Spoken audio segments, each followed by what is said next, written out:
and to the republic for which it stands, one nation, under God, indivisible, with liberty and justice for all. Deborah, may we have a roll call, please? You can call me Richard. You can call me Richard. Richard, please. Gary Cunningham. Here. Patty Crowan. Here. Doug Bryson. Here. Bruce Robinson. Here. Sean Kerr. Steve Griffiths. Here. Miles Schlesinger. Here. And Sean has an excused absence. Any agenda changes or revisions? No. Any motion to approve the minutes for our February 27th, I motion, 7th meeting? I motion we approve the minutes of the Second. February 7th, 2017. Is there a second? Second. All in favor? Aye. Aye. The minutes are approved. All right, the next item on the agenda is public comments on non-agenda items or matters not involving a public hearing. For those of you who would like to speak, please remember you're limited to 3 minutes. You are on live television, and please let us know where you live. You do not need to give your address, however. And I have 2 people signed up. Joseph Yoren, would you like to talk?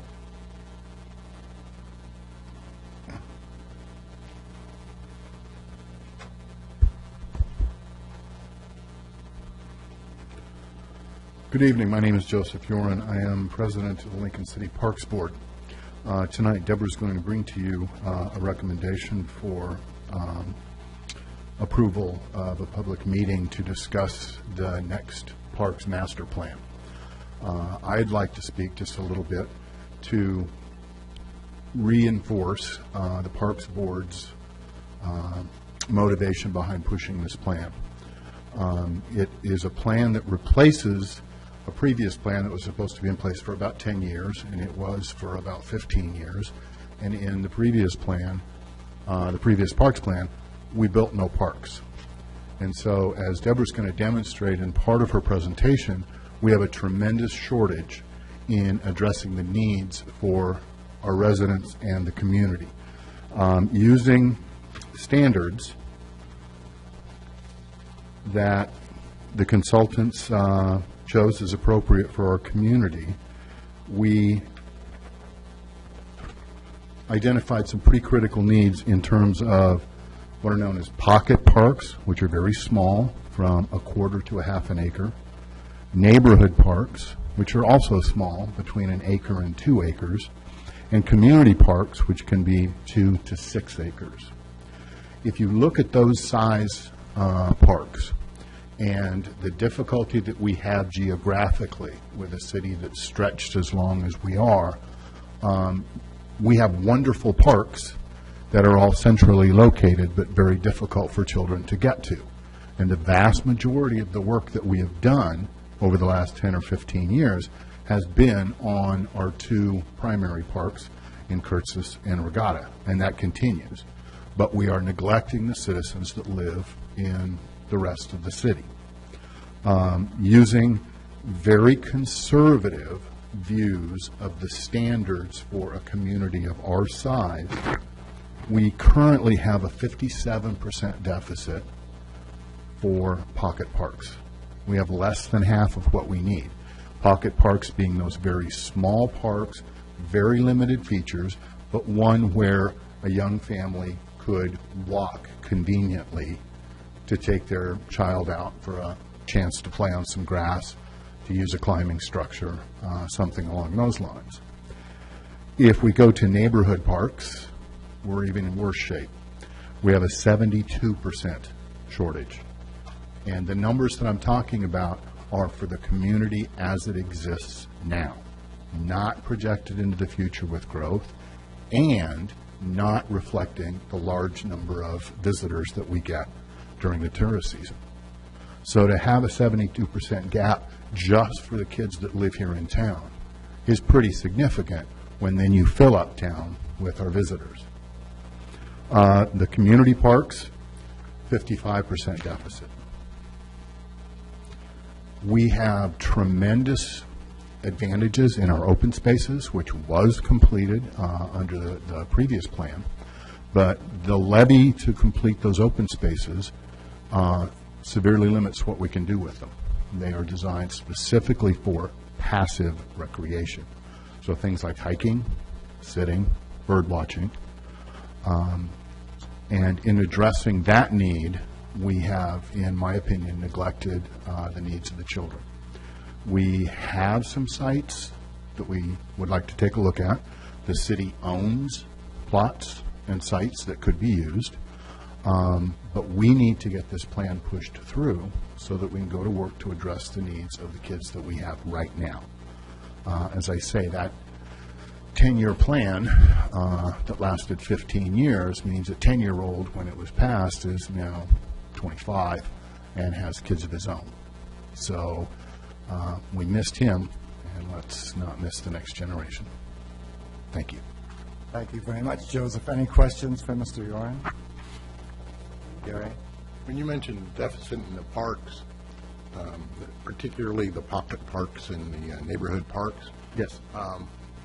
I know that our residential areas are not necessarily co-located where the parks are. I guess that might be my concern is both whether or not the land that's currently in the deficit area is the place where the community is growing in the way of the people that would use the parks versus, because we have an elderly community here too to some extent, and having parks next to them, those kind of parks may not be that beneficial. So I guess my question is whether or not you did a trained study to see that what you want in the future for pocket parks and neighborhood parks would be co-located where the residential growth is. Excellent point. And when you get a chance to take a look at the master plan and the map, you will see that they are very specific about geography and about where those needs are. And you can take a look at the building that comes up. Now, what I should have probably done, instead of talking about deficits in terms of percentages, I can be a little more specific. We, in that 57% deficit for the pocket parks, that means 6 to 10. And they would be sprinkled around those areas where we are concentrated most of our construction, okay? In the neighborhood parks of 1 to 2 acres, we need 4 to 6 of those. And again, the 2 community parks of between 10 and 20 acres. Those probably need to be balanced out. We very much need something in the south end. And of course, you're probably familiar that we're looking at perhaps purchasing a piece of property from the school district. If we could pull that off, that would work quite well for us. We need something up north as well. And the other issue that we have is trying to align with the transportation plan, recognizing that we really don't want kids crossing 101 any more than we absolutely have to. So we've done what we think is a pretty good job of trying to identify sites and areas of need. Now, does that mean the city already owns a spot or there's a nice flat piece of ground where we'd like to see it? No, probably not. But, you know, nothing's ever easy, so.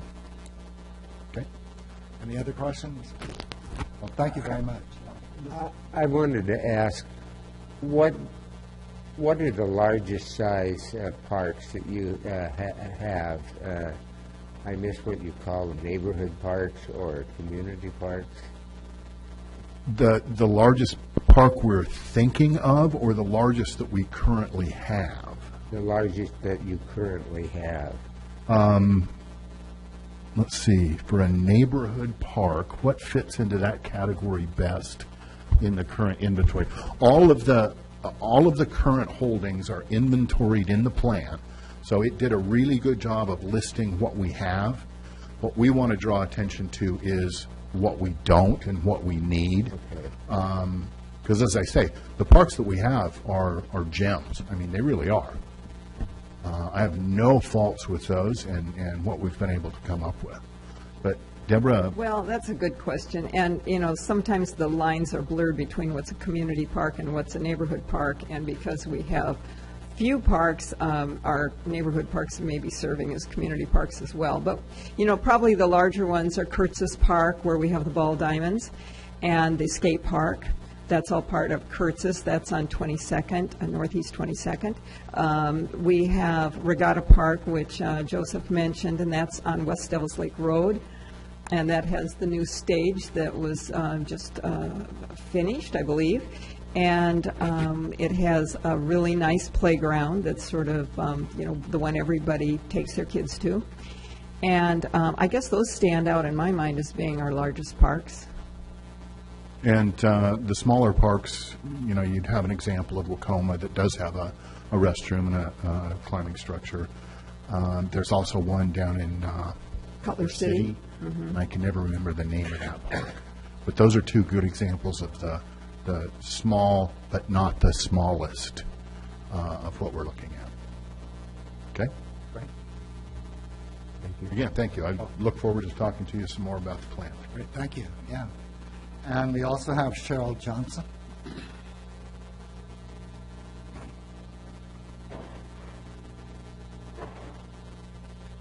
I live here in Lincoln City, and one of the parks that we do not have is a dog park. And that's, of course, what I'm advocating.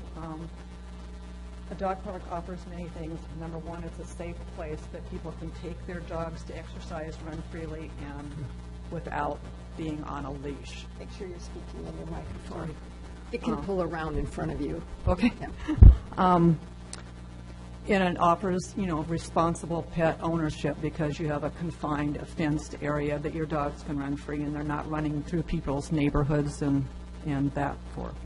It's a physically and stimulating activity for dogs. It helps dogs to avoid destructive and annoying behaviors, and those are behaviors that's one of the largest components of why animals are turned into animal shelters.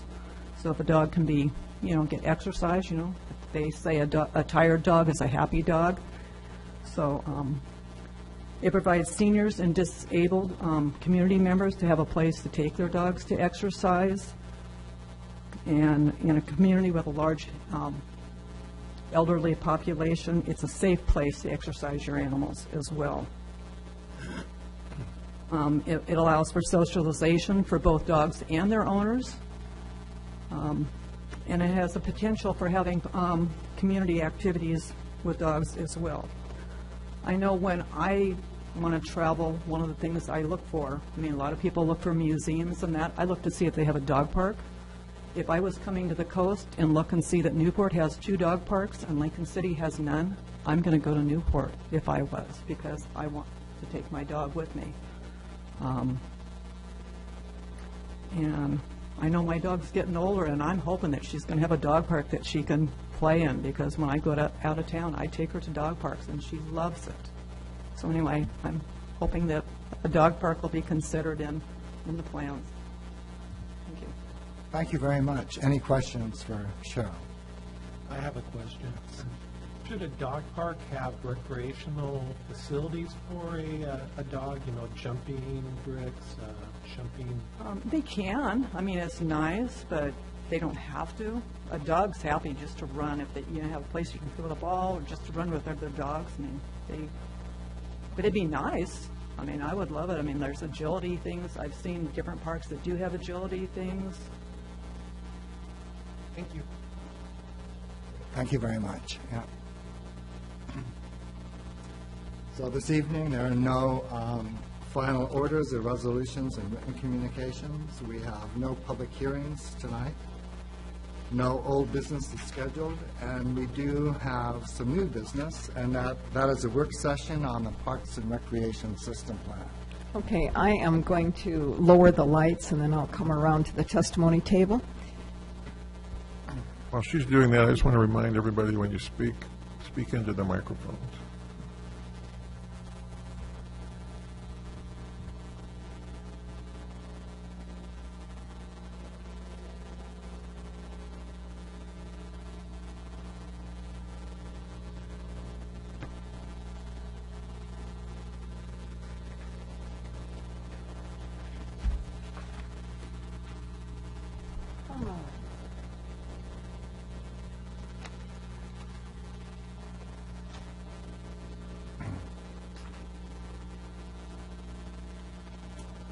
Okay. Good evening. I'm Deborah Nicholson. I'm the senior planner, and I'm also the staff member who staffs the Parks Board. So I have been involved in preparing the 2016 Parks and Recreation System Plan. It's been really a great endeavor. We started with the help of consultants about a year ago.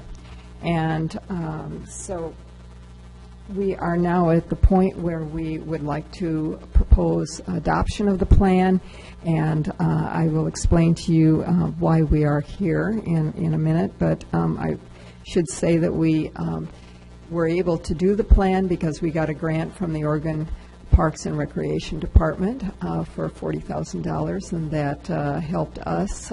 We provided a 40% match to that.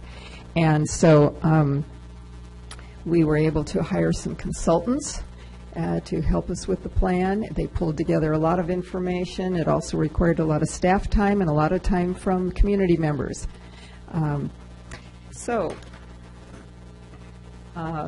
Here are just a list, and I know you can't read it, but we have the City Council, we have the Parks Board, we have the Advisory Committee. We probably should have the Planning Commission on here too. Initially, we were thinking we would adopt the plan by resolution, and that would not have involved the the Planning Commission. But we've decided that it's preferable to use an ordinance to adopt and actually amend the comprehensive plan to incorporate this information and the new policies, goals, and vision. So I just want to point out that we had a really nice group of Project Advisory Committee members. They represented various organizations throughout the community. We invited the organizations to send us a representative, so we weren't choosing individuals, but we were choosing community organizations. And we got a really good group of people who stuck with us through the year. We also had a large number of people turn out for various public events and provide information through surveys and comments. Okay, this just shows what I was talking about this last year. We started in March. We held a community open house, and we had 4 PAC meetings. We had a second community open house in August. We held it both at the Sandcastle Days in Taft, and also had information and people available to talk to the public here at City Hall before our last project advisory, one of our project advisory committee meetings. We had a city council and park board work session in November, and then we took the plan to the council early this year, and that's when we decided that maybe it would be preferable to use an ordinance, and that requires bringing it to the Planning Commission. So realizing that you have not had an opportunity to hear the presentations as a board or a commission, we are doing this workshop tonight, and I am hoping we'll be ready then for a public hearing on March 7th, which is your next meeting. All right, so we are proposing for adoption, and we don't have a number for it yet, but it will revise the Parks and Recreation policies and the comprehensive plan. I'm showing you the current cover of the current comprehensive plan, and I'm using that as a backdrop for their goals related to Parks and Recreation. It is tucked under the Public Services and Utilities goal, so the goal actually is talking about sewer and water and streets and parks all rolled up into services for new urban and rural development. And it says in the general overall policies that we'll have centralized public facilities where appropriate. We'll utilize public services to control growth. And then it talks about utilities. And it says we will require new developments to pay for service extensions. In specifically for under the Parks and Recreation goal, it says we'll provide for all citizens, we'll maintain a committee, that would be the park board, and professional staff. Will provide for areas of high-intensity recreation. Also, that will preserve publicly owned beachfront property for viewing spots and public access. And then it specifically says we will determine the feasibility of boating facilities on Siletz Bay and Devil's Lake. It will continue to work with various partner groups, and I've kind of abbreviated the list here. Council on Aging is one. Also, it mentions ODOT, Oregon Department of Transportation, for bike lanes, bikeways, working with the State Parks Department, which owns, of course, the Dee River Wayside and Rhodes End State Park, and will continue to rely on the Lincoln County School District to make available indoor and outdoor high-intensity recreation areas. We'll work with public and private agencies, again, partnering, and community groups and citizens. Now, this ordinance that we will be bringing to you next time says that the Parks and Recreation System Plan set forth in Exhibit A is hereby adopted and supersedes all previous Parks and Recreation Master Plans. Our latest one that Joseph referred to was 2001. In Section 2, it says that the system plan adopted by Section 1 is hereby made a part of the Lincoln City Comprehensive Plan. This was not done for the last plan, or I think the one before that. We used them, but they were not called out in the comprehensive plan, and the connection was not as good as this will make it. Section 3 talks about policies. And it's saying we will delete the old ones, and we will then use these as our new policies. Some of it's quite similar. So we'll provide recreation facilities and activities for all citizens again, and guided by the vision, goals, and priorities in the 2016 plan. We'll maintain a Parks and Recreation Board of Citizens and professional staff. This one's pretty much the same as the previous one. Whoops. We will provide areas of high-intensity recreation, including various things, and I think that's pretty much the same as before. But now we've added, as well as maintain open spaces for passive recreation and protection of sensitive ecosystems. This policy, the city shall preserve publicly owned beachfront property, and again, this is pretty much the same as it was before. And it does say this part in the existing one, too, that we will not convey vacant, undeveloped right-of-way or convey property that has potential as a beach access or viewpoint without receiving a favorable recommendation from the Parks Board and conducting a public hearing before the Commission. Number 5 is the city shall continue to work with partners and develop new partnerships for sharing existing resources and providing new and improved facilities and opportunities and activities. Okay, so moving on. So you'll see that ordinance as an ordinance next time. And that's actually what we want you to take action on. So what is in the plan? Now, this presentation is very similar to a workshop that we did with the council back in November, and I also took that to the council earlier this year when we decided to go the ordinance route and bring it to you first. This is our new vision and goals. The way that was derived is that the advisory committee all thought of 3 words that they wanted to describe our future parks and recreation system, and the consultants formed this vision statement using all of those words. Excuse me. I have to catch up here with myself. And then, of course, we took this vision statement and goals and we ran them through a couple public meetings and advisory committee meetings to make sure that this is what the community wanted. And so this is has been vetted by a number of people in the community. But the key words are that we want to be well-connected and accessible, geographically dispersed, easily navigable system of trails, pathways, and other opportunities to travel to the facilities by walking, biking, driving, and transit. We want to be inclusive and culturally sensitive. You know, in the past, we did not think so much about accessibility for the disabled people. And so we want to make sure that we make more effort to do that. And we already are in our trying to retrofit our existing parks.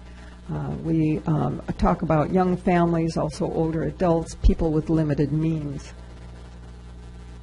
We have an expansive beaches and waterways, and we want to make sure we have good access to those. Enticing and safe, provides a diverse range of indoor and outdoor recreation activities, including opportunities for education, active recreation, and enjoyment of nature. It doesn't go on too much longer, but we do mention current and future needs for both residents and visitors. And we recognize, I'll say this, when we hired our consultants and when we worked with our advisory committee, we tried to be cognizant of the fact that we are a tourist economy. Thank you. We are a tourist economy. Recreation is our business as well. So as well as making sure we're providing core services for our own residents, we also wanted to see and explore what we could do to make Lincoln City a better vacation destination. And this follows that we want to support and grow our economic base of tourism. We want something that's ambitious but realistic. So we did our best. The highest priority for the advisory committee and for the park board was our core services. As Joseph Yoren mentioned, we are short of just parks and playgrounds and courts for kids, and also, you know, destinations that everybody can walk to. So even if we're talking about older people or we're talking about people with dogs, it would be very nice to be able to serve people within their own neighborhood. It cuts down on our traffic congestion on the highways, and it also is a nice way to build community and neighborhood. So their priorities, in the end, I'm jumping right to the end result here, but the old school site, the old Taft Elementary School site in Taft, has been a top priority. It was a top priority in the 2001 plan, and we have been talking with the school district about acquiring the site, and we hope that we will be able to accomplish that. The second highest priority, and we'll see maps of this. You may see that I did make you printouts of many of the maps that are in the plan, and so you can probably flip through and see some of this right now, kind of see the location of these things. The Side Creek neighborhood, we called it that. We have a Side Creek open space. It's south of the lake, and it's kind of on the east edge of town. It's it doesn't really have any land adjacent to it for a park, but there is another piece of property that's city-owned just north of the police station, and I will show you a concept for how we might implement a park, have a park there. But that'll be at the end, because first I want to talk about the plan. The Lincoln County School District at Spyglass. Spyglass is our large open space right beside the high school. And the school had said in one of our meetings, we had a school representative who said that they do have some area where they thought we could use to make a more recreation value out of it. I think their practice field perhaps was the area. And so working with them not only on their existing facilities and trying to make those available even when school is not in session, and also maybe expanding facilities there. The Village is a community park and also neighborhood parks. That is, of course, at the north end of town where the city owns a large planned unit development, and we have not set aside any parks in there yet. but we need something for the north end, particularly the neighborhood parks when the neighborhoods start to develop, and we don't have any development going on up there right now. Rhodes End Park. Rhodes End does not have a park, and we do have the Rhodes End beach access. There is some land there, and the group is hoping that maybe we can work with the state to use some of the lawn area at the beach access to create a park. And Agnes Creek, that's another neighborhood, that of course being on the west side of the highway, and the school district is on the east side of the highway, so here's an example of where we're trying to provide neighborhood parks on both sides of the highway, so it serves the neighborhoods without crossing necessarily. Joseph Yoren was also, he mentioned using standards to compare. It doesn't necessarily dictate what we must have, but it does compare us to a level of parks that work for other communities, and the state recommends. And so this is level of service standards comparison. So this is per 1,000 people. And in addition to talking about our current population and our future population, we also asked them to put in a column showing what it would take to serve 30,000 population, and that represents both our residents and visitors. And of course that varies, but you can see the red area, red highlights are where we have deficits, the green is where we actually have a surplus. For the parkland per 1,000 population, we find that the comparison shows we've more than covered the need for open space, because we did have that $3 million bond issue back in the 90s, and we bought considerable amounts of open space, and we are now working on improving that open space through thinning and trails. But special use areas, and let's see, but we are short on parks. And just to define, special use areas and facilities include single-purpose sites for field sports and community gardens, and sites occupied by buildings like the community center.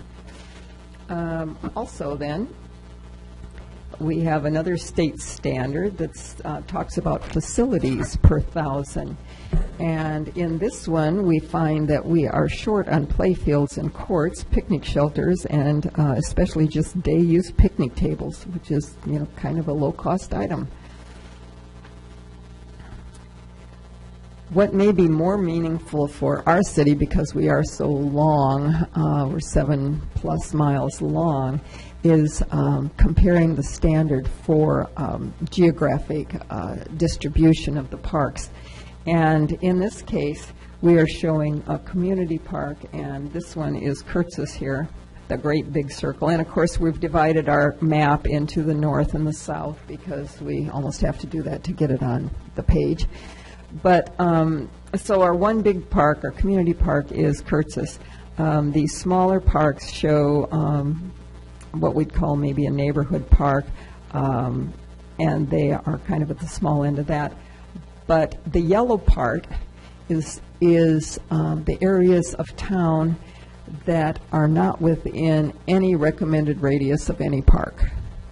So you can see we do have a big gap here, especially on the east side of the highway in the south part of town, but also on the west side in the middle.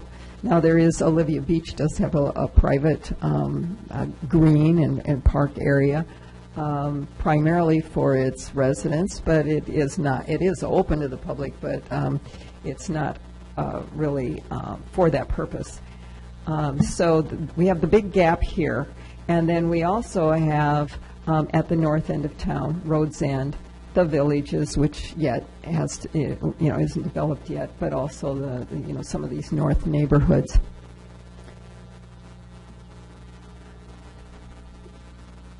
So core services and new facilities in the south, we're recommending is, as we mentioned, the first priority would be the Taft Park, and that would serve as a community park, so it would serve this radius.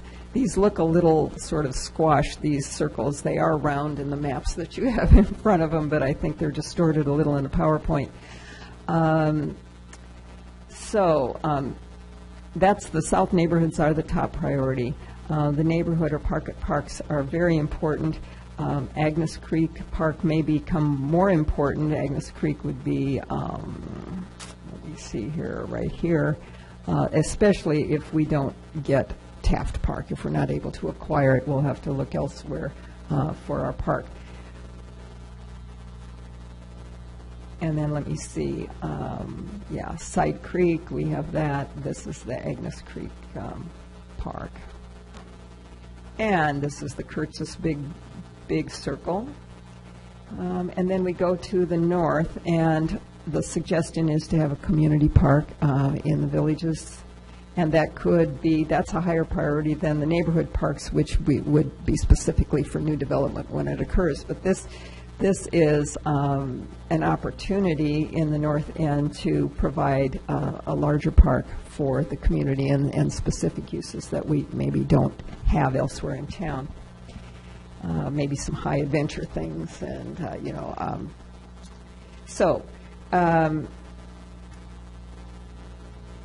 I don't think there's anything here that I haven't said before. So the core, they did show, illustrate the old school site and how that might be developed into a community park. The dark green here is a soccer field that already exists, and it is the only soccer field in town, except for the one at the high school. So the only one for adults to use. It's used heavily by soccer teams, the kids. And then also, this does show a small dog park, and it does show a covered shelter. We did receive a bequest a few years ago for about $500,000 to provide covered tennis. We at the time asked if the executor, if we would be able to use it for maybe a combination of things in that same covered facility, so that it would expand the use of it. And that seemed to be okay. And a lot of people were interested in using it for a variety of sports, and also for other kind of large gatherings and events. Nature playground. And then this part I will get to later, but they also showed us some ways that we could increase the attractiveness of town and tie in some of our tourist-oriented recreation. So in Rhodes End, they gave us these ideas. For instance, now they do have, right now it's basically a parking lot and a restroom. They are showing that maybe we could use the rest of this lawn area for some playground. There's a suggestion of a covered picnic area here. People on the advisory committee said, the parking is so horrendous up here, we would rather not build something that is meant to attract people from outside the area, but other people supported something to serve the neighborhood and the people who come anyway to the beach access. So that's what this depicts. And they showed an interpretive boardwalk loop. The advisory committee thought, we don't really know if we need to build a boardwalk in here. We could just direct people around the little streets, lanes that go around it right now, but maybe provide some interpretive signage and that kind of thing. So, interesting ideas. They did feel on the advisory committee that because it is a state facility, we ought to be getting some financial assistance from the state in developing these, and that's certainly worth pursuing. All right. Here are some really big numbers having to do with how much these things might cost. And you'll notice that we have low estimates and high estimates, but they were, I I think they kind of went high on both the low estimate and the high estimate because they didn't want us to be caught up short when we make plans to do things and then find out and be frustrated because we can't afford them. So they were trying to be conservative, make sure that we had enough money to do the kinds of things we wanted to. And I think, from what I've looked at, I think these are fairly realistic. So we need to be talking about, and later on I'll be talking about implementation and how we're going to try to accomplish some of these things. Now, we also have in the plan a large section on improvements to existing facilities, just basically suggestions, not very specific, but, they are calling out various things that we could do to improve our existing parks and increase their recreational value. One of the things is having a wayfinding map, and you can see that's true of almost every facility we have, is that would benefit from a wayfinding. That means signage, basically, that tells you how to get from one park or open space maybe to another one, or to the different places within the park to draw attention to those. But we have things like trail connections, trailheads, boardwalks, interpretive areas, playgrounds, additional programming, and volunteer support, and I can't read that. It's much more readable in the plan, so I suggest people at home who are trying to follow along, the plan is online. Our website for the city is www.lincolncity.org. On the very first front page, at the bottom is a link to the Parks and Recreation System Plan, and you can see it all there. All these graphics came directly from the plan. Another thing that we talked about is safety, connectivity, and livability. And starting in the south part of town, we have this, continuing this idea of a connection. I guess the red here is the highway, 101. What we have started in the 2001 plan is the idea of a head-to-bay trail. The head is Cascade Head, so the north end of town, essentially, and connecting with one trail all the way through to Siletz Bay. We've built about 3 miles of the trail at the north end, including a part of it that goes through the villages at Cascade Head planned unit development. The developer built that as part of the development. And then the city used funding from ODOT and from Oregon Parks and Rec Department to build along West Devils Lake Road. And right now, if you've been on West Devils Lake Road, you'll see that we are doing a boardwalk that will connect 2 sections of the trail over a wetlands. So that's pretty exciting. I think that's an important part. But once we get past that, we get a little less defined in terms of where we think this is going to go and how we're going to make it all the way down to Siletz Bay. So one of the things that we prioritized in this new plan is that we need to figure out completion of the Head to Bay Trail, defining the alignment and what it's going to take, whether we have to get easements or purchase land that will get us there. Yes? I've seen where the bridge work is being done on West Devils Lake Road. Yes. And then I see the sidewalk going up the hill toward the school, but I've lost track of where it goes. Is it defined at this point in time, or? Well, okay, so it comes down West Devils Lake Road from north of the highway, and we weren't able to complete the boardwalk until now because it's expensive, and we did get some additional funding, so that will connect then with the leg that goes up 22nd to Curtis Park, to the schools, the community center. Then we have a bit of a gap, but we do have a section of the Head to Bay Trail in the Spring Lake Park, and it's paved and it has a trailhead there. We're thinking that we could just do an on-street path to get from the community center part of the trail to the Spring Lake part. South of the Spring Lake part, we don't have anything, basically, at this point. And so that's where we really have to do some more work on figuring out how we're going to get people through that part. And Spring Lake Park is the trail area, I thought. South on West Devils Lake Road, you can see it, a lost lake in there or something like that. Actually, it's West Devils Lake Road turns into 14th Street, and it's right about in there where Spring Lake Park is, and it's on the north side of that street. Okay. And the cross street is Port. That's where the trailhead enters. Yeah, right. That's how to access the trailhead. Okay? Thank you.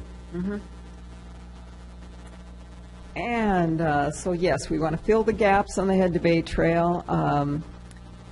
And another idea of the plan was that it would be great if we had a facility, a bike and or running trail around the lake. And right now there are some sharrows, or let's see, is that what we call it? The sharrows, the signs that have the bike symbol on East Devils Lake Road.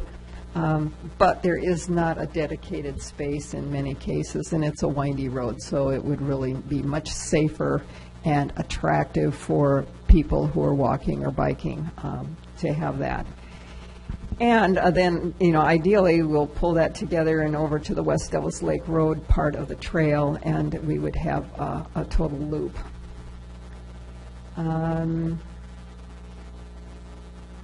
Local connection to Road's End. Logan Road does not have a sidewalk, and it's kind of scary. I think those Road's End people who are on the commission probably know that very well.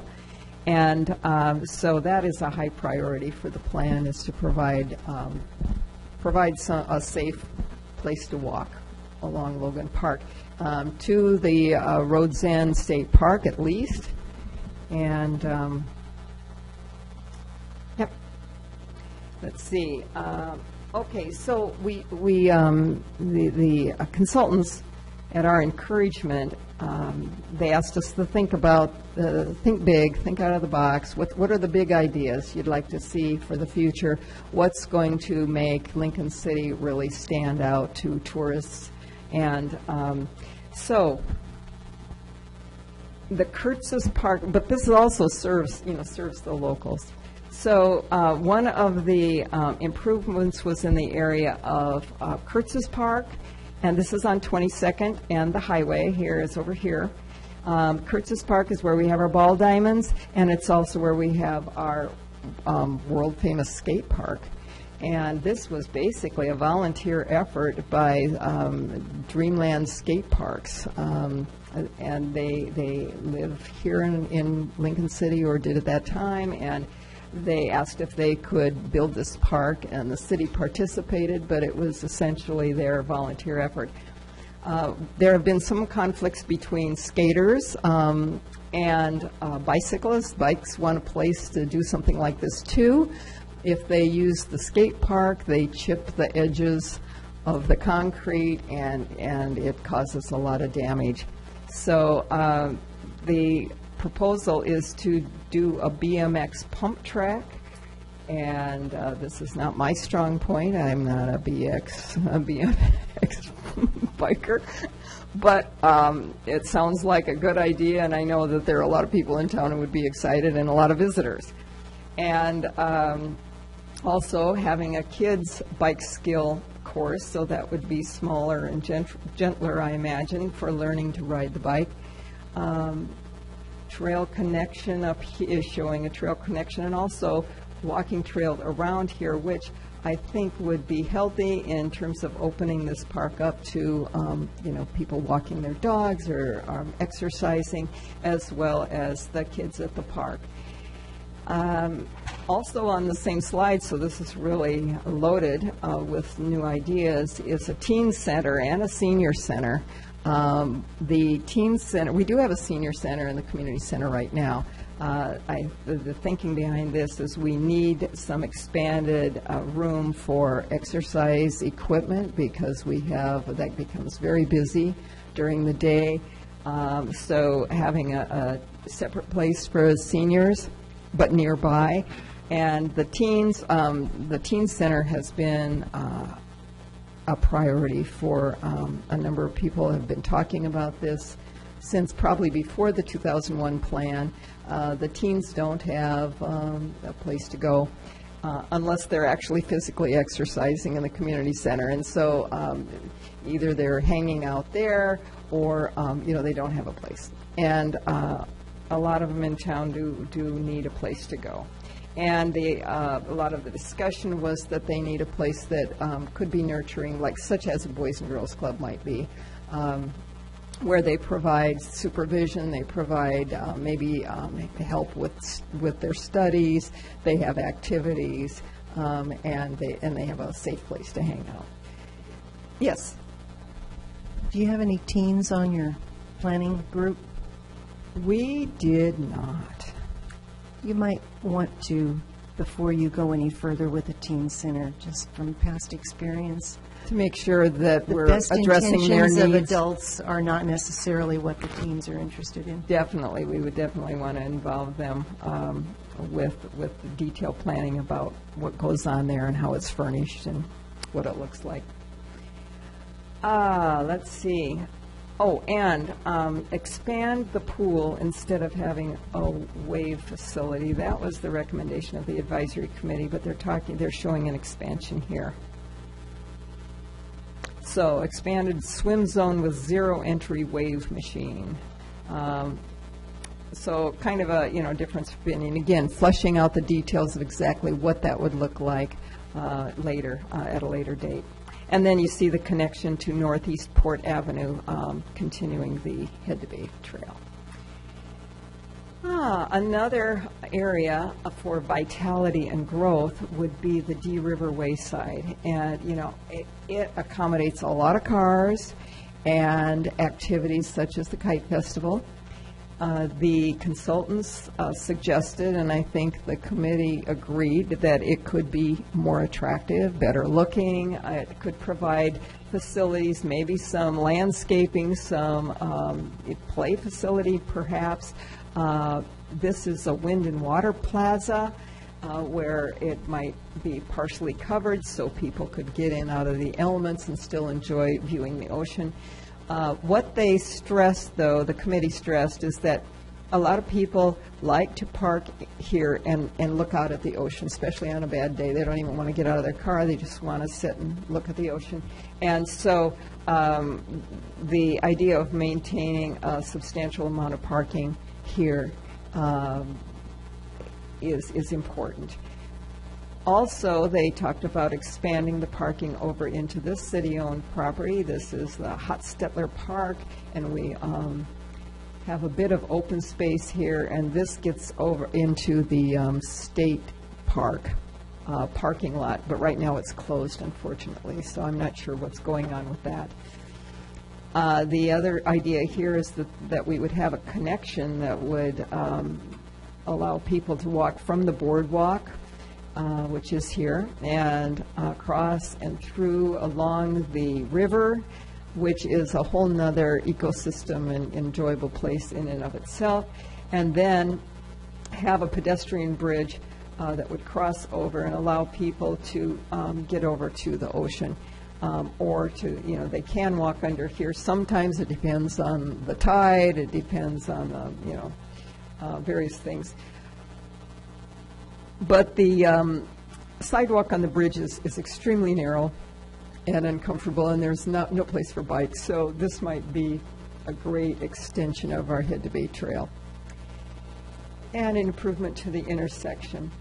On this side, on the south side of the Dee River, they did offer an alternative that was much more aggressive, that would involve public-private partnerships of redeveloping and having more focus on the river here. But at this point in time, at least they would like to see a trail along both sides of the river.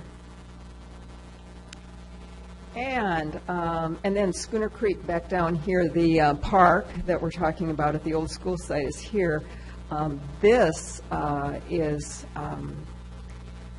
quite a redevelopment of this side, at least the east side of the highway along Schooner Creek, and because right now there is a mobile home park here. And it is some very affordable housing. It's also in the floodplain and the floodway in some cases, and in our tsunami evacuation area.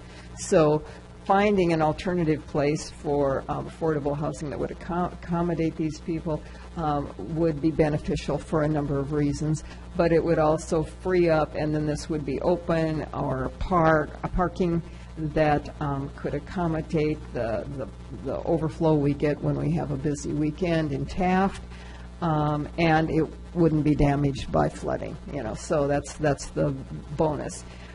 They talked about having kayak and paddle center here, and then tying it all underneath the bridge over to the Taft Beach area.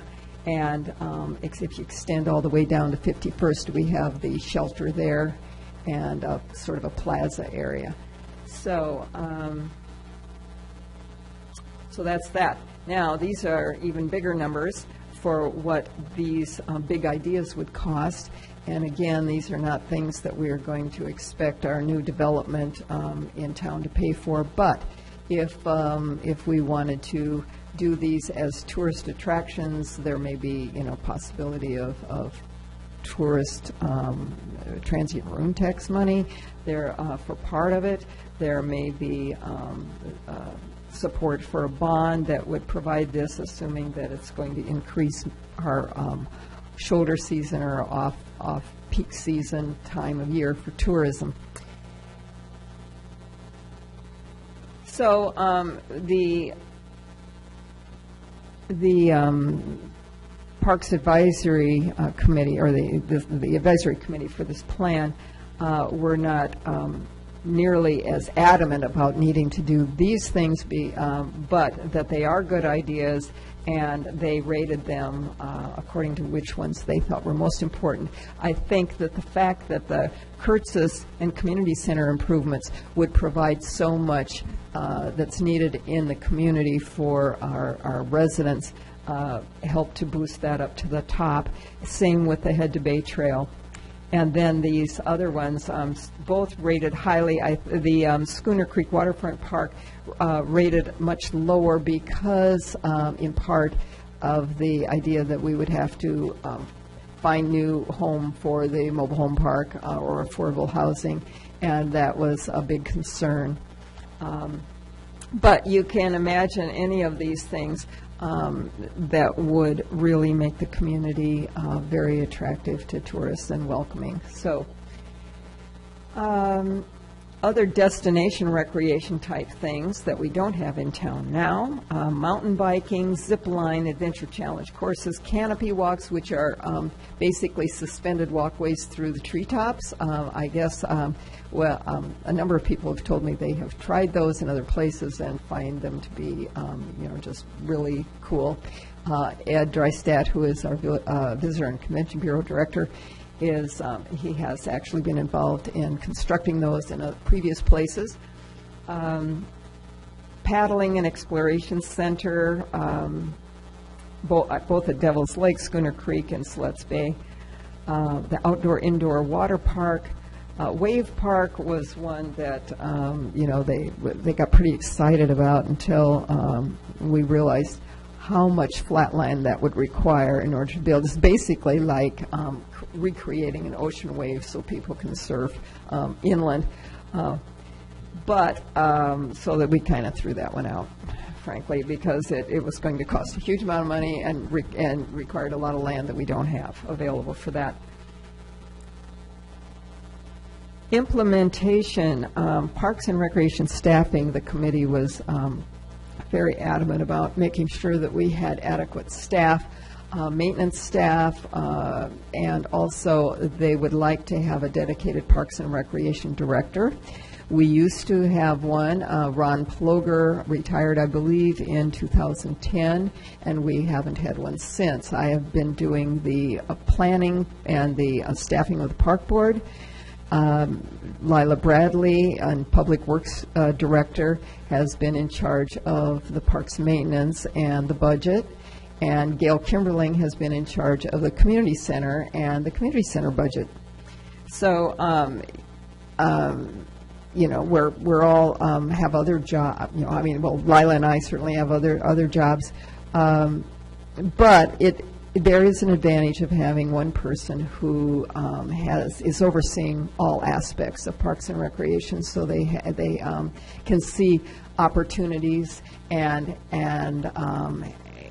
can compare and balance in terms of budgeting and improvements. Why hasn't that position been filled? Well, at the time that Ron left, we were in kind of a slump. It was a downturn in the economy. There were people who were unemployed, and I think our city manager felt that we could save some tax dollars, and we would try this and see how long we could, get away with having other people divide the responsibilities and do the jobs. And so it has been now 6-7 years, I guess. Yeah. So, and we have been doing things, and we have been making progress, but maybe not at the rate we would if we had a dedicated professional.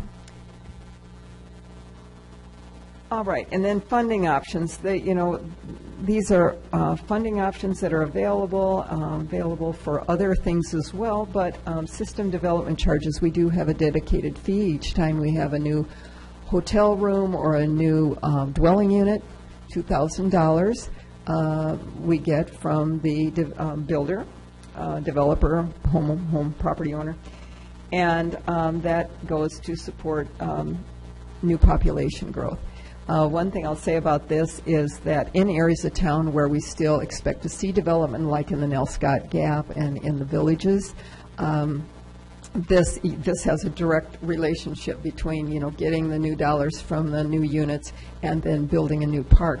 But as it was pointed out earlier, we have a deficit of parks already in the already developed parts of our community, and so we need to maybe look at other things because we can't expect maybe to burden the new homeowner or builder with all of our lack of facilities from the past. So so I think we need to define, and one of our next steps will be to define the system development charges and those projects and the costs for those projects upon which we base those charges.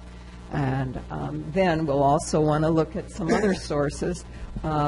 General fund, we have operations and maintenance of existing or new facilities, and we also benefit from our transient room tax because some of our park maintenance money comes from that. Yes, Miles? Why were the system development charges reduced late last year then, if there is such a deficit? Well, the reduction was in the sewer and water, the charges specifically for sewer and water improvements. And they have less expensive ways of doing things, and they had, I'm not sure exactly what the rationale was, but they went through their own process in Public Works, and the council went through that and determined that we could reduce our sewer and water charges without, causing ourselves problems in providing those services. One of the reasons for the reduction in the sewer water was that we had built a number of facilities that were in the plan, so we didn't need to have money for them since they existed. Where are the funds generated then for new parks with new buildings? Is that the building permit? Well, the system development charges it includes a charge for sewer, a charge for water, and then the $2,000 for parks, and then a transportation fee. And so it's got four different things.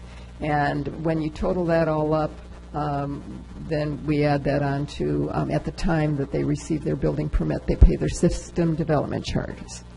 Deborah, in terms of the system development charge for parks, is that money set aside? Does it accrue from year to year, or is it used up each year, pretty much? It is, well, it's set aside, and Lila has been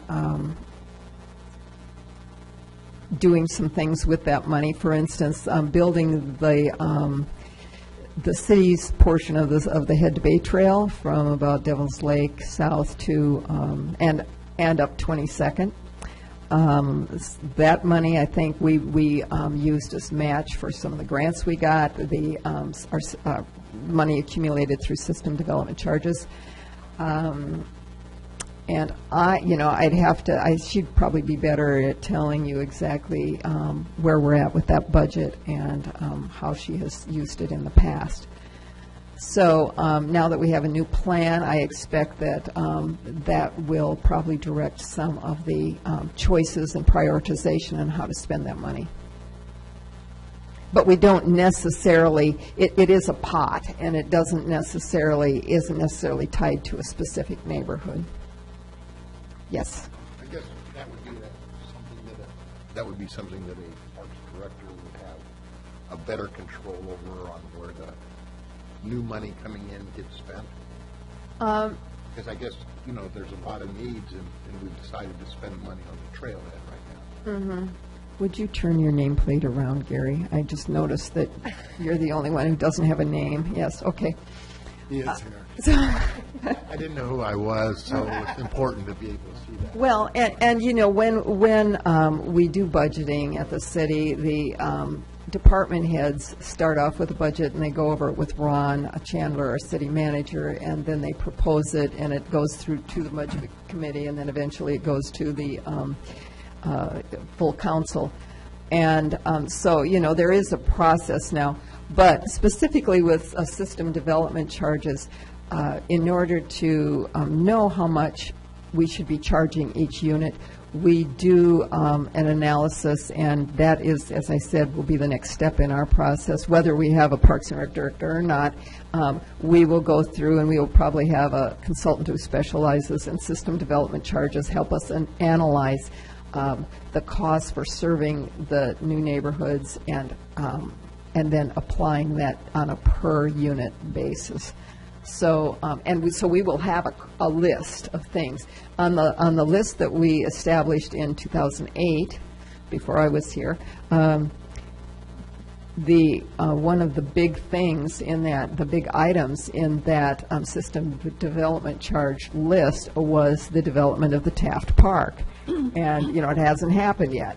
And I think people were hopeful that maybe we could reduce our park fees, our system development charges, because the land value has dropped so substantially from 2008, when we thought we were going to probably have to spend well over $1 million to buy the land. We have a tentative agreement with the school district now to buy it for $350,000. And so, that's really good news in terms of system development charges, but then you recognize all the other things that we really need to be doing. And so I think going forward, if this new plan is adopted, it would really be good to have more transparency in terms of how much comes in for parks with the SDC and how that money is used, how the priorities are set for it. Yes, I think Lila could probably provide a lot of information that I don't have about You have that. more to your presentation? I have a few more slides. I have why? Keep going. Are you tired? Have I used up my time? You're welcome to continue. Okay. Well, I'll just mention these other ones. The bond referendum in the 90s, as we mentioned, the voters passed a $3 million bond to purchase open space, and that was quite a legacy. And our Parks Board has talked about what might we do that would equal that or, surpass that. And I think if Joseph's still here, he would say getting some new parks to serve our neighborhoods would be something that we might want to do. And then some of these other things are ongoing: ticket sales, admissions, and passes. Friends and other volunteer programs have been important. The Regatta Playground, for instance, that was a volunteer effort, I think maybe 28 years ago. And they built there was a Leathers company who created the design based on public meetings here in town, and then it was a volunteer group that actually built it. Gifts, I mentioned our bequest for $500,000, and so those are always welcome, and we will put them to good use. Grants, we try for grants, and it's a competitive process, and sometimes you get them and sometimes you don't, and you kind of have to take turns. So, and when you do get apply, you have to have typically 40% match. So that could be partly in kind. They like to see some dollars also. And then our transient room tax. Improvements that promote tourism, including destination facilities, are a legitimate use of those. And then yes. Any consideration of a establishment of a park district?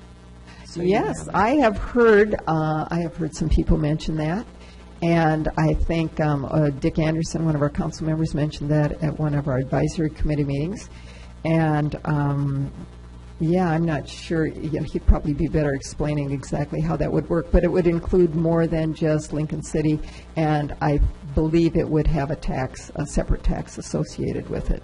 And that would be then a dedicated stream of money. It's typically a line item for permanent funding that's associated with your tax bill, basically. And so if the voters are interested in that, then, that would be an excellent idea, way to ensure that we're going to do some implementation. I was thinking, too, that in terms of if the city hires a new parks director, that one of the skills sought is background and experience in philanthropic fundraising. Yes. On measures and so forth. Somebody who can encourage individuals to give and has a variety of giving opportunities. Yeah. That's a great point. Mm-hmm. Of course, there is a cost associated with hiring a Parks and Rec director, so hopefully the person would be worth the salary and more. Okay, so I have an idea for implementation, and I just want to share this because I'm excited about it, and the city manager is excited about it, and it just kind of demonstrates. This is the plan. Priority 2 is the neighborhood park for Side Creek. This is the mall.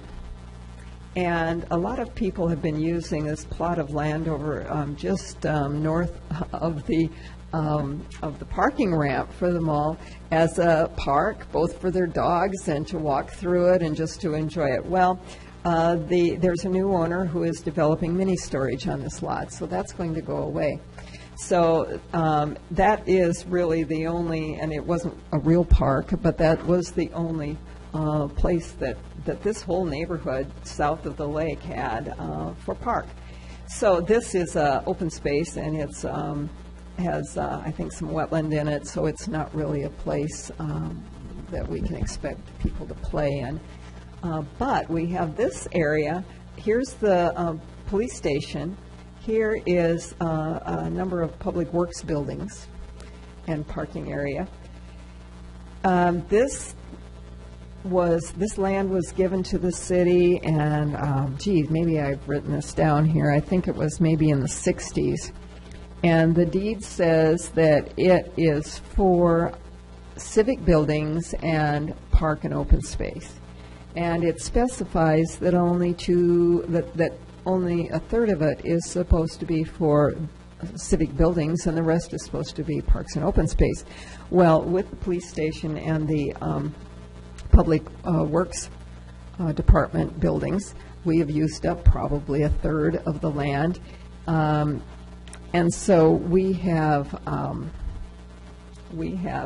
this large area that we might develop. And I will mention that the police are planning to develop a new, or to build a new police station. That would be directly south of the existing station, and then this would be parking areas. So they're not talking about going north. So I'm going to zoom in a little. Oh, wait a minute. We'll have to skip over this one. Oh, so the Side Creek, it says probably about $400,000 it would cost to develop a new park. These charts did not include purchase, and fortunately we have this area. And so there is a lot of topography here, especially as you get closer to the wetlands. But up in this area, I was playing around and figured about maybe 3.5 acres that we have that's flat enough that we could actually do some things with. You can see on here these little skinny lines are topography lines, so that shows contours. And this is the high point of the park. It's about 100-foot elevation, and it slopes a little bit down to 3rd Street here. It is also bound by Kiel, and the city owns 3 lots, I believe, that are about 40 feet deep, right along Kiel, that could also become part of the park. And so this is kind of my concept. And in this area, we could have a dog park. We could have small dogs at this end and large dogs running all the way up the hill. We could have a sidewalk along Kiel, and that would then become a walkway through the park and around some of the facilities. And just just a sidewalk alone is good recreation. People, that's one of the favorite activities, is walking your dog, walking for exercise. And then north of that, a picnic shelter. North of that, a play field, so you could do pickup games of various kinds, and a playground. The park board especially likes the idea of a nature playground, which kind of looks, they use it's designed, and it is for safety and for durability, but it looks like a bunch of logs thrown together that become play features, or little tables, and or maybe boulders or something, but that kind of thing. Are very creative. And also, maybe some kind of a skate dot, which is a mini skate park, which maybe just has one feature, but it gives kids something to play on. Possibly a court, half court, or maybe even a full court for basketball or pickleball or whatever. Then the Brown Line is a bike path. Sort of a mountain bike trail, so it uses the topography to climb up and down and make it more interesting. And these little platforms here could depict bird watching over the wetlands. So, and that's one concept. And of course, I guess I actually called it out on here. I just showed the north end, so I could enlarge it enough for you to read the labels. And here's an example where we already own the property, so that really eliminates one big hassle. And I know that a lot of people are very excited about if we had a place identified for a dog park. Cheryl Johnson, who spoke to you earlier a few years ago, had started a group, and she had gotten, I don't know how many names on a petition that we needed a dog park in town. I mean, hundreds. And we had a little group, but we could not identify the site. And now if we have a site, they've already raised a couple $1,000s. I think they could do a lot more just by knowing where it might go. I think people are that enthused. And in terms of the bike trail, I think, that's something that, again, volunteers could do a lot of that. And we have, the big costs are the infrastructure, really. A parking lot is not cheap, restrooms, walkways. But again, you know, we can, once we have commitment and we have a concept, we want to go to the neighbors and make sure that the neighbors are on board and like this, but it would serve a lot of different groups. We have a lot of apartment living in this area. There's senior housing right next to the park area. We have a lot of families. Some of our more affordable housing is in this neighborhood. And so, you know, you get that support and you get some matching dollars, and then it's easier to go and ask for money from the state for you know. So, and I think it's something that could develop over time. We would develop parts of it as we have funding available and people too who are interested in pushing it forward. So that's just an example. And then I have finally reached the end of my PowerPoint. Any questions for Deborah? Thank you very much. That was very informative. Good. Are we going to go through the sections of the plan specifically, or? If you would like to, we certainly can. And remember, next time is the hearing. So if it's something that you would like to talk about before we actually get to the hearing, I would suggest we do. Okay. I read it. Good, thank you. And first of all, what a monumental effort. So well done. I mean, it really, I like the public involvement that you Yes. had, and the community spirit seemed pretty strong. And I didn't see anything in it that looked just totally infeasible and pie in the sky, which is, Oh, good. you know, it's important of these plans. I appreciated the comment from the gentleman earlier that said that basically nothing came out of the plan from 2001, I believe. So I think lesson learned there, you know, that you need to be a little... And, you know, I have to temper that a little bit because we did make some significant improvements to the community center during that time. And we did build, you know, sections of the Head to Bay Trail. And we did spend all the open space money from the 1990s bond issue and did some thinnings. But his point, you know, specifically about parks and playgrounds is absolutely, you know, right on. Okay. So I had just some curiosities here. There's a statement in the plan that says Moe's Restaurant presents development opportunity for city if desired. What does that mean? What page number is that? Page 18. Page 18, it says most restaurants. Was it? Moe's Restaurant. The restaurant is on city property. Oh, Moe's, Moe's. not most. Oh, no, Moe's. I'm sorry. Yes. Moe's is actually on parkland. On state parkland? No, city parkland. Mm-hmm. It's So they're operating under a lease? They are. I don't know how long-term that lease is. Do they know? Do they know that? Yes, I think they do know. Yes. So Lincoln City is their landlord then? Yes. Okay. I don't know the terms of that lease. I'm not familiar with it. Found that an intriguing statement.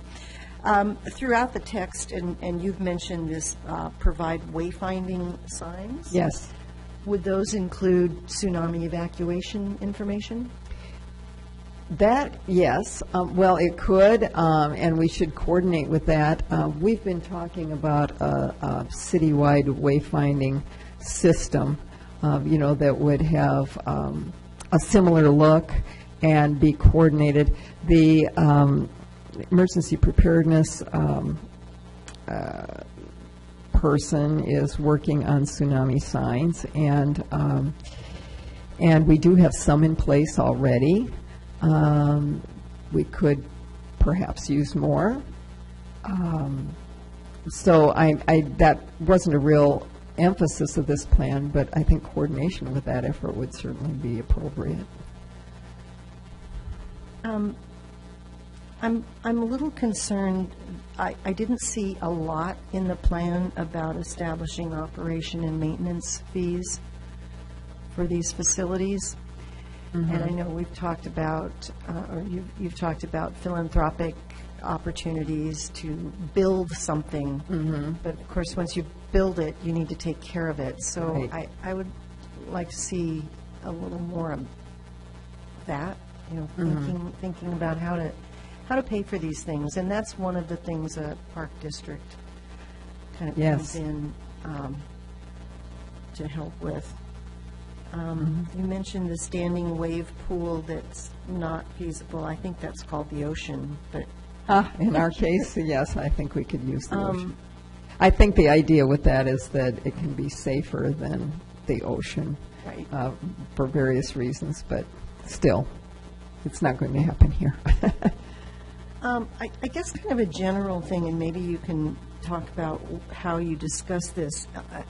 The population fluctuates, obviously. We have residents, and then we have lots of visitors coming in. And I guess I'm wondering, how do we make sure that the residents aren't unfairly subsidizing the use of the parks by the visitors? Is there money set aside in the transient room tax to go to parks and recreation at this point? Yes, there is money from transient room tax for park maintenance, certainly.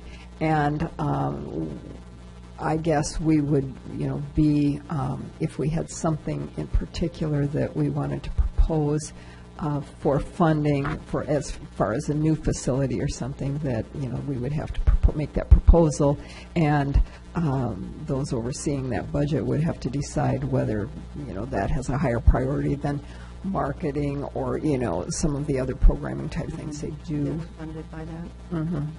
Part of it goes to the county as well as the city, is The that? transient room tax? I don't believe so. Does it, Richard? It No. all is city? I'm trying to understand the connection between the obligation of state parks and the obligation of the city. So for an example, there's ADA accessibility issues at the Rhodes End State Park. Ah, yes. Is that the state's responsibility to provide? Well, yes, but of course they have many things over across the state, and they're probably, all needing some improvement in that regard. That's one of the things I did not mention, but it was shown on the illustration for improvements to Rhodes End was an accessible way down to the beach from the parking area, because it's really hard even for able-bodied people to get down there. So that was one of the things that they called out, and I just didn't mention it tonight. But yes, I think that, and the committee really felt that we should be coordinating with the state in terms of, paying for improvements and prioritizing improvements for these places. Yeah, that would be helpful, because I don't know how much money the state will have to contribute, and I know that the maintenance, just the maintenance that they do at the Dee River Wayside, for instance, is quite a burden for the state. It is one of their more popular destinations, and I've heard rumors that they would, and maybe more than rumors, that they would like the city to, they would be willing to let the city take that over.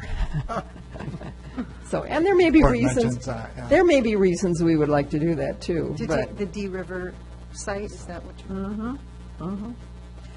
same thing might be true of Rhodes End. I don't know. Yeah. Yeah. Okay. There's a beach access at 66th Street at Rhodes End, which is basically concrete stairs going down to the beach. Is that a city access point, a state access point? I imagine it's city.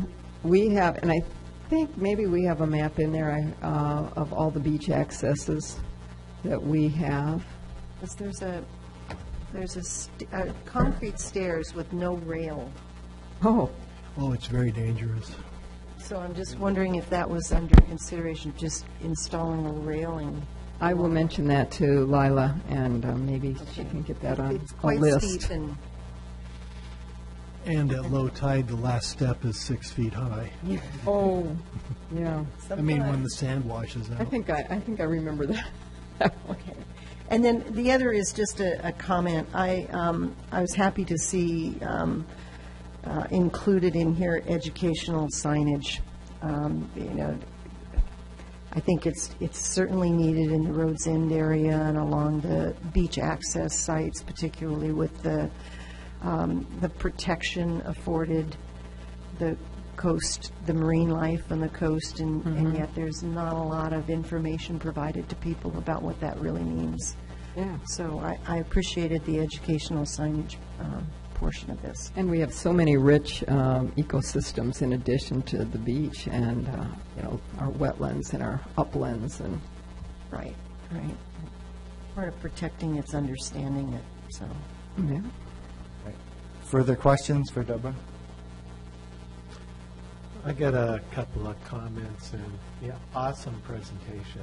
It's Thank you. totally impressive. And Good material. I'm awestruck. I can't even fathom the amount of time it took to put that type of report together. So I just have a couple little comments, and I think these are just general comments, and you can put them, store them someplace in the back of your head, and then put them in the trash can later. I was curious why there wasn't anything in the report about building a walk around the Chinook Winds Golf Course. It just seems like such a common area, and I know other public golf courses, and even though it's not a public golf course, they've always had access to walk arounds on a golf course, do the outside dimensions. Well, because it is a private facility, I think that's one of the reasons that we didn't spend too much time talking about it. But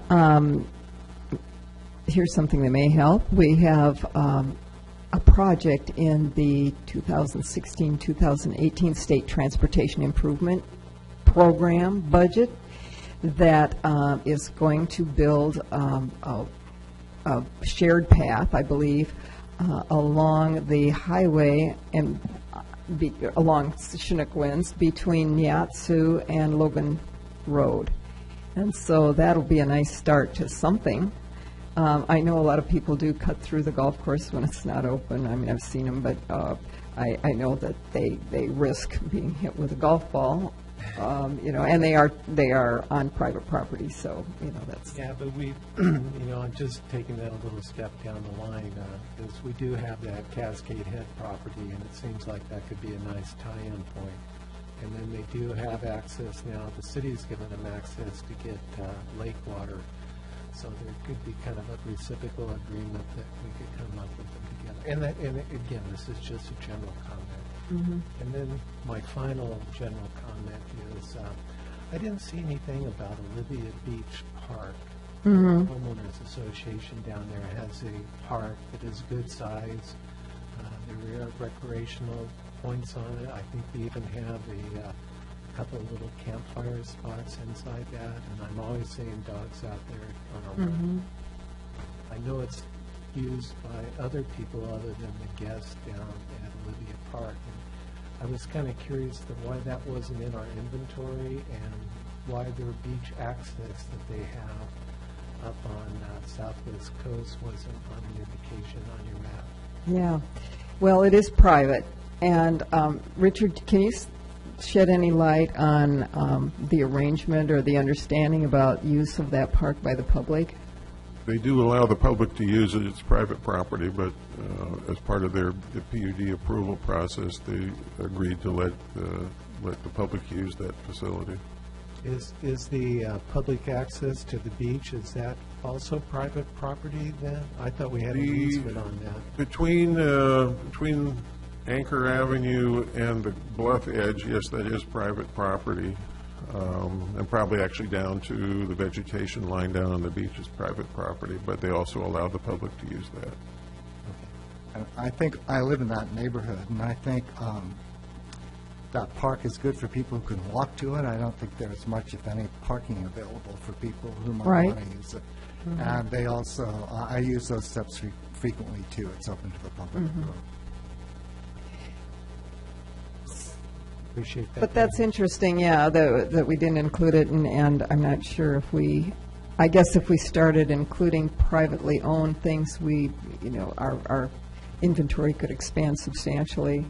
I'm not sure whether that's, a good idea or necessary, I guess, but it is a valuable, and it is a really nice-looking green public area, and we point to it often, as an example of what would be nice to have in more of our neighborhoods. And I think that is the sort of thing that we would term pocket parks, or mini parks in some cases, because it's not very big, but it is enjoyed by a lot of people who live next to it or travel by it, pass by it. Deborah, I have a couple of questions for you that haven't been asked yet. I noticed, I think perhaps one correction on page 133. There's a map of the open space in Cutler City. I think it's indicated as being a county open space, but I think it's a city open space. But I could be wrong about that. I believe part of that is still county-owned. Don't you think so? I'm not sure. I will check. There is some county-owned land in there, and then also some of the private land is in the county. But the area where we have the urban redevelopment, the paths were created through that open space area, that is Lincoln City open space, correct? I'd have to look. No, I would too. Okay. Yeah. So that's one thing. And then I really liked your model for the Seed Creek Dog Park. I was wondering, are there other city properties that could be developed for parks like that, other than what we already have at Cascade Head?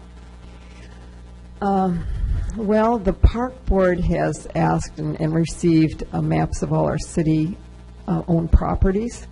And of course, we also are looking at those in terms of where could we encourage affordable housing.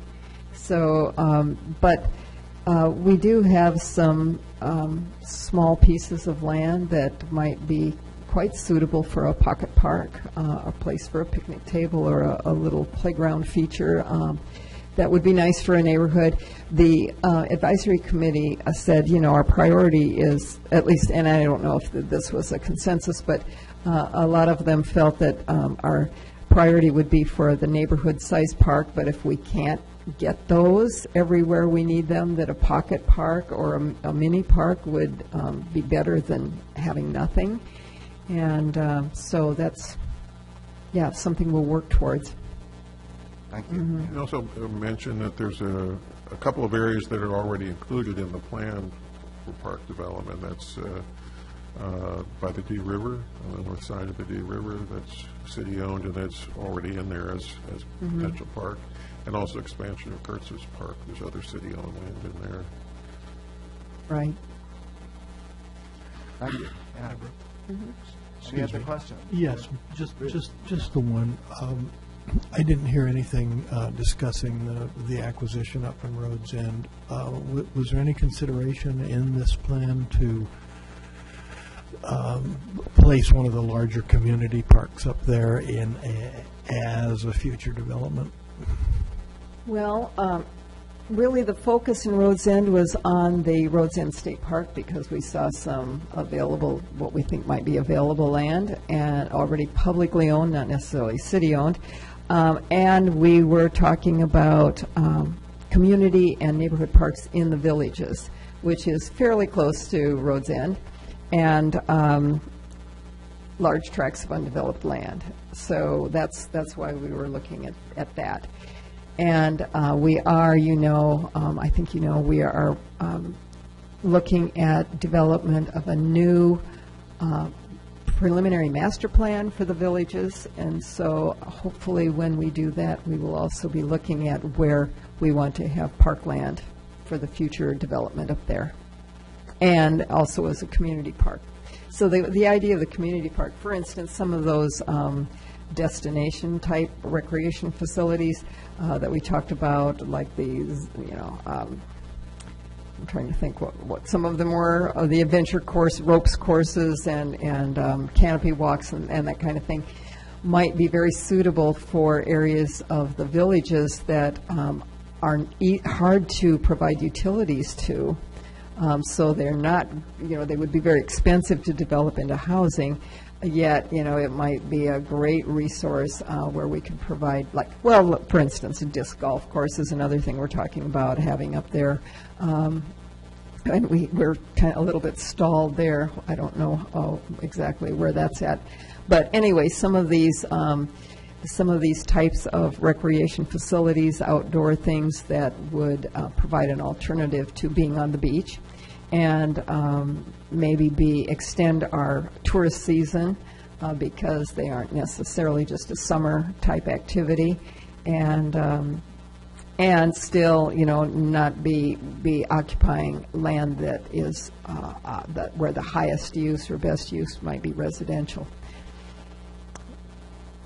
Yes, Miles? I remember that when the Villages was privately owned before the city took possession of it. Yes. They said it would accommodate 1,800 home sites. Right.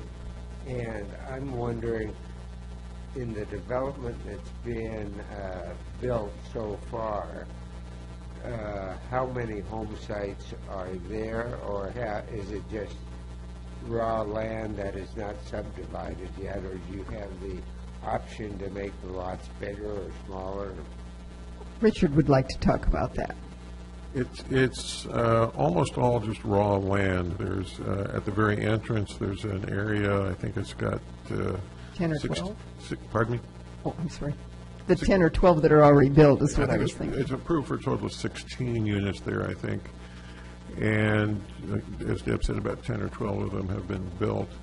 Then the next area in, which has been known as Fernwood, is actually two phases. And the first phase has been roughed in, and utilities extended into it, and that's, I think, 64 units are in there, approved for in there.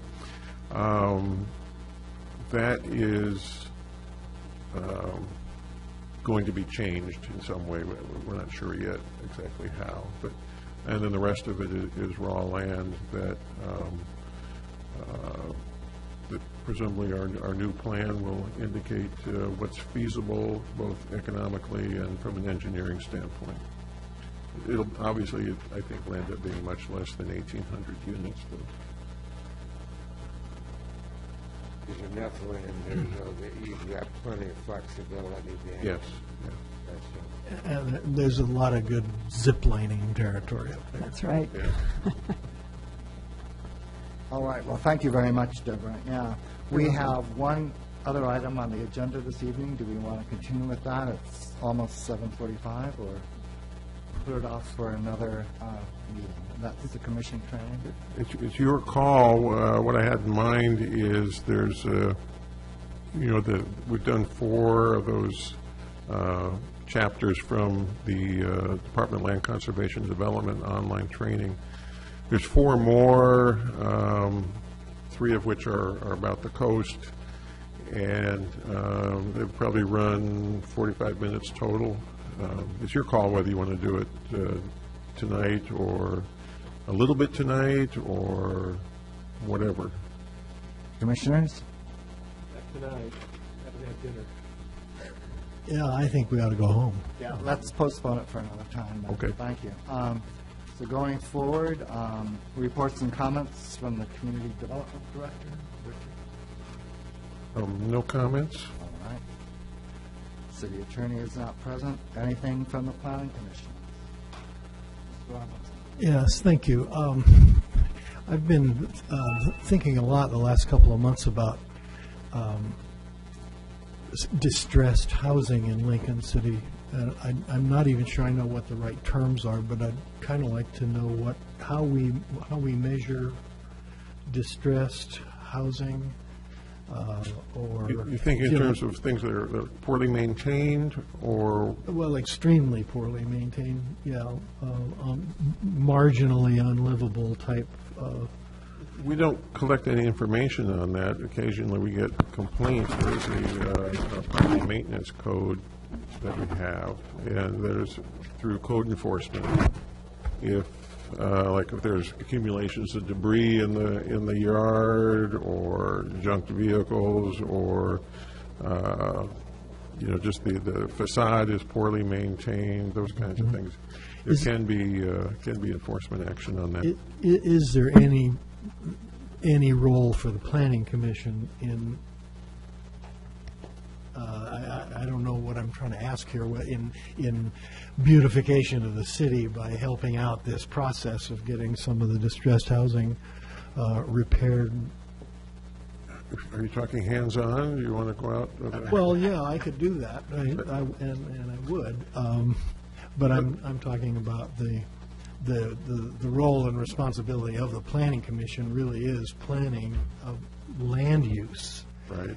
And distress housing is land use. So that's why I'm wondering, where do we have an intersection with that? Certainly in one sense, it's land use.